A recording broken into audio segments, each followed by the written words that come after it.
afternoon. We are the beat of the capital, guys. You already know, in the building. It is always a pleasure to interview someone from the home team doing his thing as always. Big K.R.I.T, welcome to the Midday. What's going on? What is going on? I'm loving it. I'm excited. We out here on tour, Heavy as the Crown tour. The energy has been amazing. It's been great. Good to be back out on the road and putting out quality music, and people loving it, and we're enjoying ourselves out here.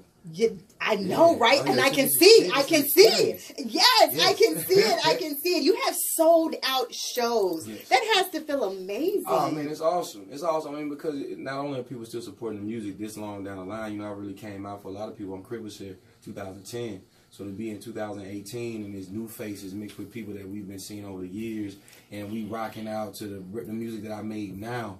And I feel like a new artist on stage almost sometimes. Really? The amount of energy that I'm getting. But it's just always been love and support. And I'm blessed, you know what I'm saying, as an artist, that I can just do me. And it happens this way. Absolutely. Now, you're halfway through the tour, right? Yeah, I would say once we pass through Atlanta, we're pretty much going to be halfway through.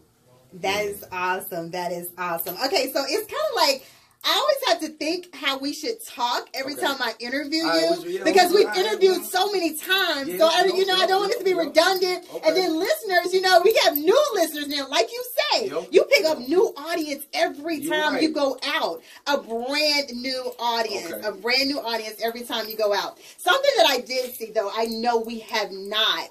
I don't think we've talked about that I did see in a recent interview is that you really actually sat down and you talked with someone on how big of an influence your grandmother was in your life. Yes. My grandmother is 95 years old and she's a huge influence in my life. Yes. It's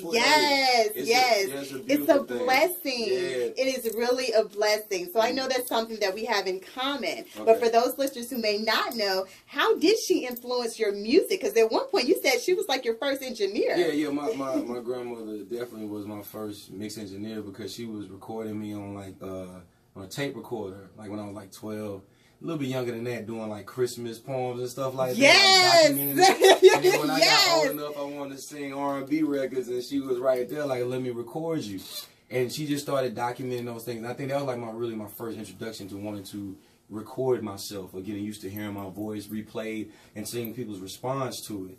And from that point on, it's just like I'd be making beats, and if she started dancing to the song, that meant it was dope. She would be the first person that'd be like, I like the song, but you cussing too much. Could you say something else other than that? Right. So that was like really the first time I had somebody challenge me to kind of think outside the box with what I was writing.